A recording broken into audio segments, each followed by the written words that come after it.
అనకాపల్లి జిల్లాలో bulk drug park వ్యతిరేక పోరాటం రోజురోజుకు ఉధృతమవుతోంది. నక్కపల్లి మండలం రాజయ్యపేట మత్స్యకారుల ఉద్యమం నేటితో 12వ రోజుకు చేరుకుంది. బల్క్ డ్రగ్ పార్కు ఉపసంహరించుకునేంత వరకు ఆందోళన విరమించేదే లేదని స్పష్టం చేస్తూ సుమారు 2000 మంది మహిళలు, మత్స్యకారులు ఏపీఐఐసీ నిర్మిస్తున్న రోడ్లపై బైఠాయించి నిరసన తెలిపారు. పనులు, వాహనాల రాకపోకలను పూర్తిగా అడ్డుకున్నారు. గొడవపడిన తర్వాత అనవసరంగా కేసులు ఇవన్నీ ఉంటాయి కదా.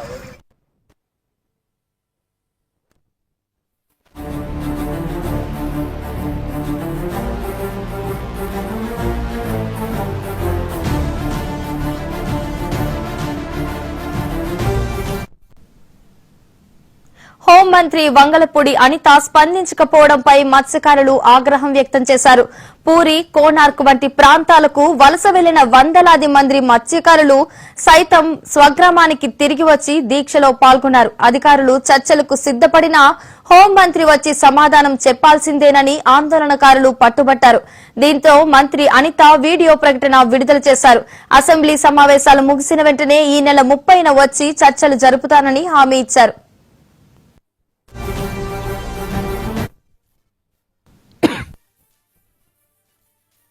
నా పేరు నెయ్యిల నాగభూషణరావు, ఆంధ్రప్రదేశ్ మత్స్య కార్మిక సంఘం రాష్ట్ర అధ్యక్షుడిని.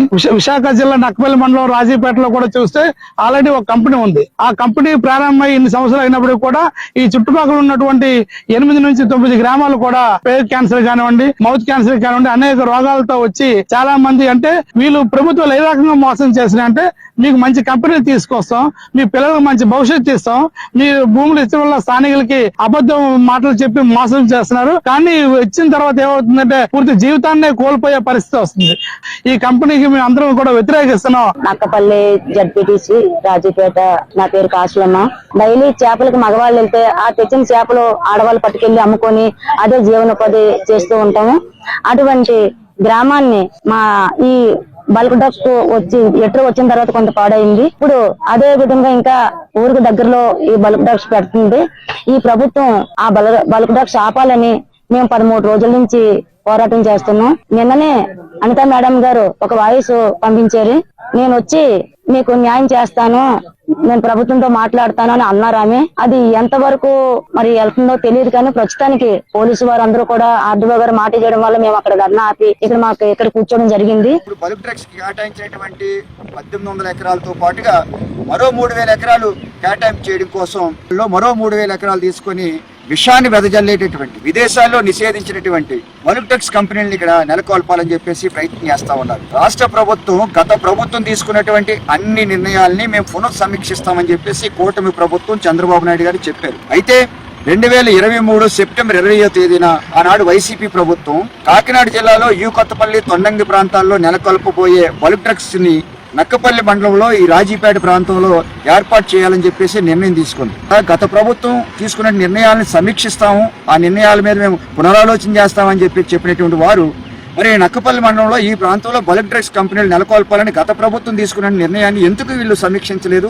ఎందుకు ఆ నిర్ణయానికి వ్యతిరేకంగా ఇక్కడ బల్క్ డ్రగ్స్ నెలకొల్పకుండా వీరు చర్యలు తీసుకోవట్లేదు? అంటే గత వైసీపీ ప్రభుత్వానికి ఇప్పుడు ఉన్నటువంటి కూటమి ప్రభుత్వానికి ఏమాత్రం వ్యత్యాసం లేదు. ఆ పేరు బాబ్జీ. ఎట్రో కంపెనీ వలన ఉన్నటువంటి గ్రామస్తులు కానీ తీవ్ర ఇబ్బందులు పడతా ఉన్నాం. ఈ రోజు బల్క్ డ్రగ్ పార్క్ తీసుకొచ్చి మమ్మల్ని అందరూ కూడా తీవ్ర ఇబ్బందులు పెడుతున్నటువంటి సందర్భాలు ఈ రోజు ఉన్నాయి. ఇక్కడ ఉన్నటువంటి మత్స్యకారులు మేమందరూ కలిపి ఈ యొక్క భూమిని గవర్నమెంట్ కి ఇవ్వడం జరిగింది. కానీ ఇప్పుడు ఉన్నటువంటి ప్రభుత్వాలు, ఇప్పుడున్నటువంటి వ్యవస్థ మత్స్యకారుల జీవన ఉపాధిని జీవన మరణ స్థితికి తీసుకొచ్చే విధంగా ఇక్కడ జరుగుతూ ఉన్నాయి. కాబట్టి ఈ నెల 14వ తేదీ నుంచి మేమందరూ కూడా మత్స్యకారుల శాంతియుత ధర్నా నిర్వహించడం జరిగింది. 12 రోజులుగా ఇక్కడ దీక్ష చేపడుతున్నప్పుడు కూడా ఇక్కడ ప్రభుత్వాలు గాని, ప్రజా ప్రతినిధులు గాని వచ్చి కనీసం అడిగినటువంటి పాపానికి పోలేదు. దాని ఫలితంగా ఈ రోజు మత్స్యకారులు మా కడుపులు మండి రోడ్డు మీద కూడా రావడం జరిగింది. అయితే ఈ హోమ్ మినిస్టర్ మా అందరికి కూడా ఈ 35వ తేదీన మీ అందరి దగ్గరకు వచ్చి మీ అందరికి కూడా ఏదైతే సానుకూలంగా ఉందో ఆ విధంగా చేసి పెడతామని చెప్పేసి అన్నారు. ఈ రోజు 13 రోజులు బట్టి ధర్నా చేస్తున్నాం. నిన్న ఏదో మాట చెప్పింది, ఆ మాట నిన్ను మేము ఆతగానే చేసింది కాబట్టి ఏదో ఉపకారం చేస్తుంది అనేసి మేము ఆమె చెప్పినట్టుగా ఫాలో అయ్యి మా నవతాత గుడి కాడ ధర్నా పెట్టుకున్నాం. చుట్టూ మా వాళ్ళు ఒక కంపెనీ వల్ల సౌరు అయిపోయిన తర్వాత దీపారిపోయినట్టు అయిపోయి ఇలా మా ప్రజలు లేమైపోతున్నారు. దాని గురించి ఒక్క కంపెనీ వల్లే మా వాళ్ళు ఇలాగ అయిపోతున్నారంటే ఇన్ని కంపెనీలు వస్తే ఏమైపోతాయని మా భయం. నువ్వు ఎక్కడైనా నీ కంపెనీయే కావాలమ్మా అనుకుంటే ఈ ఊరిని ఎత్తేసి మాకేమిటి కానీ మత్స్యకారులు పాటాడుకుంటే బతికి ఆధారం చూపించేసి మాకు జట్టి కట్టేసి మా ఊరిని ఎత్తేసి నువ్వు ఈ ఊరల్లా కంపెనీ కట్టేసుకో, డబ్బులు సంపాదించుకో. మాకి గూడే కావాలి, అంతకంటే మాకు ఎక్కువ ఏం వద్దు. మా ఓళ్ళు నీటి మీద కొంగలోటలు ఎక్కడ నీరుంటే అక్కడే బతుకుతారు కానీ ఇంకోలా బతకలేరు.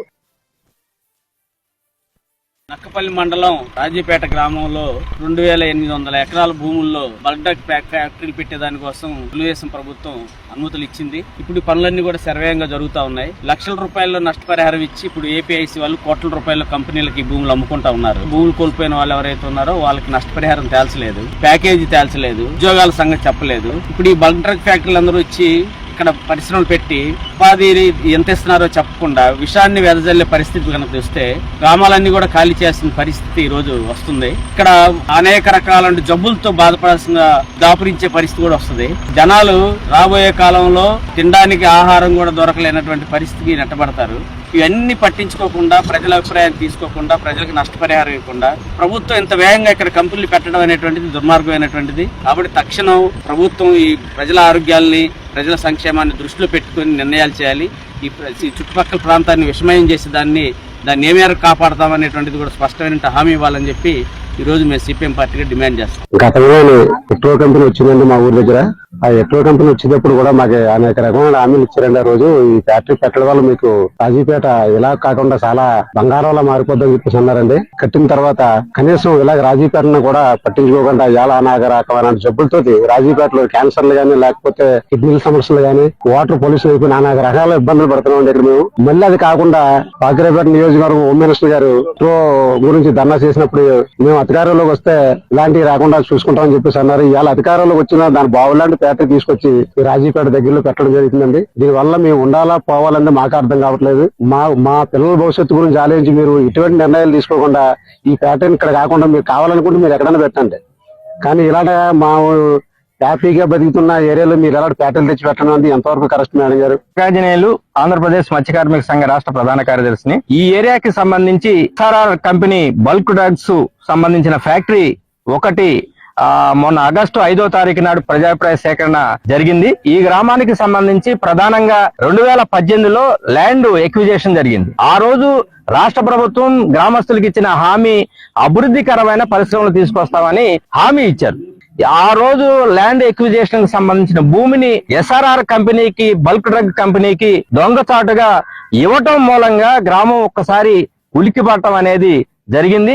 దీనికి సంబంధించి ఇవాళ 13వ రోజు యాజిటేషన్ అనేది చేయటం అనేది జరుగుతుంది. అట్లాగే నిర్మాణ పనులు ఏవైతే ఉన్నాయో తక్షణం ఆపేయాలని చెప్పి గ్రామస్తులందరూ కూడా రోడ్డు మీదకి రావటం జరిగింది. అయితే గ్రామస్తుల డిమాండ్, ప్రధానమైన డిమాండ్ ఎస్ఆర్ఆర్ కంపెనీ ఏదైతే ఉందో దాన్ని రద్దు చేయాలి, తక్షణం ఆ పనులు ఆపాలి. ఇవి ఆపకపోతే ఈ తీర ప్రాంతానికి సంబంధించిన దీనికి అందుబాటులో ఉన్న గ్రామాలన్నీ మత్స్యకారులకి ప్రాణ సంకటన పరిస్థితి వస్తా ఉంది. రాజీపేట గ్రామంలో నెలకొల్పబోతున్న బల్క్ డ్రగ్ పార్కు వద్దని మత్స్యకార సోదరులందరూ నిరసన దీక్షలు చేపట్టి ఈ రోజు 13వ రోజు చేరుకుంది. అయినా ప్రభుత్వం దీని మీద ఏ విధమైన చర్యలు తీసుకోలేదు. నిన్న భారీ స్థాయిలో సుమారుగా 5,000 మందితో రోడ్డు ఎక్కడంతో ఈ ప్రాంత నియోజకవర్గం ఎమ్మెల్యే హోమ్ మినిస్టర్ గారైన శ్రీమతి అనిత గారు ఒక ప్రెస్ నోట్ విడుదల చేయడం జరిగింది. 30వ తారీఖు నాడు ఈ గ్రామం వచ్చి ఈ సమస్య పరిష్కారం చేస్తానని ఆవిడ ప్రెస్ నోట్ లో పేర్కొన్నది. దాని వలన మత్స్యకార సోదరులందరూ ఆ రోడ్డు నుంచి పక్కకి నోకతాత గుడి దగ్గర టెంట్లు వేసుకొని నిరసన దీక్షని కొనసాగిస్తున్నారు. ఇప్పటికైనా సరే ప్రభుత్వ అధికారులు స్పందించి ఈ బల్క్ డ్రగ్ పార్క్ ని ఇక్కడ స్థాపించొద్దని, ఈ మత్స్యకారుల ఉద్యమానికి మా వైఎస్ఆర్ కాంగ్రెస్ పార్టీ తరఫున మేము పూర్తి స్థాయిలో మద్దతు తెలియజేస్తున్నాం. రాజాపేట గ్రామస్తులందరికీ కూడా పేరు పేరున నేను నమస్కారాలు తెలియజేసుకుంటున్నా. అమ్మ మీ నాకు తెలుసు మీరందరూ కూడా బల్క్ డ్రగ్ విషయంలో కొంత ధర్నాలు చేయటం, అదేవిధంగా ఈ రోజు మీరందరూ కూడా ధర్నా చేయడానికి ఈ రోజు బయటికి రావడం కూడా జరిగింది. అయితే నేను మీ అందరితోనే కూడా 2-3 మీటింగ్స్ కూడా పెట్టుకోవడం జరిగింది. అయితే మీ దగ్గరికి విలేజ్ లోకి రావడానికి నాకు ఎటువంటి అభ్యంతరము లేదు. దయచేసి మీరందరూ కూడా అర్థం చేసుకోవాల్సిన బాధ్యత కూడా ఉంది. ఎందుకంటే మీరందరూ గెలిచి ఈ రోజు నేను ఒక హోమ్ మినిస్టర్ పొజిషన్ లో మీరందరూ కూర్చోబెడితే నేను కూర్చోగలిగాను. ఈ రోజు మీ అందరూ ఓట్లు వేసి గెలిపించి గౌరవ ముఖ్యమంత్రి గారు పవన్ కళ్యాణ్ గారు కలిపి ఈ రోజు నన్ను ఇక్కడ కూర్చోబెట్టారు. కాకపోతే మీ అందరి దగ్గరికి రావడానికి నాకు ఎటువంటి అభ్యంతరము లేదు. కేవలం అసెంబ్లీ సమావేశాలు జరుగుతున్న కారణంగా మాత్రమే నేను మీ దగ్గరికి రాలేకపోయా. కంపల్సరీగా అసెంబ్లీ సమావేశాలు అయిపోయిన వెంటనే నేనే విలేజ్ లోకి వస్తాను, మీ అందరితోనే కూడా మాట్లాడతాను, మీ అందరూ సాధక బాధలు కూడా వింటాను. మనం అందరం కూడా ఒక కమిటీ కింద ఏర్పడి మీ తాలూకా డిమాండ్స్ ఏదైతే ఉన్నాయో ఆ డిమాండ్స్ అన్ని కూడా ప్రభుత్వం దృష్టికి తీసుకొద్దాం. ప్రభుత్వం దృష్టికి తీసుకొచ్చి ప్రభుత్వం ఏదైతే చెప్తుందో దాన్ని విని దానికి అనుగుణంగా మనందరం కూడా ఫాలో అవుదామని మీ అందరికీ కూడా తెలియజేసుకుంటూ, ఏ రోజైనా మీ అందరి బాగు కోరి మీ అందరి అభివృద్ధి కోరే నేను ఉంటానని మనస్ఫూర్తిగా మీ అందరికీ తెలియజేసుకుంటూ, అసెంబ్లీ కాగానే మీ అందరి దగ్గరికి వచ్చి ఊర్లోకి వచ్చి మీ అందరితోని కూడా మాట్లాడతానని తెలియజేసుకుంటున్నాను.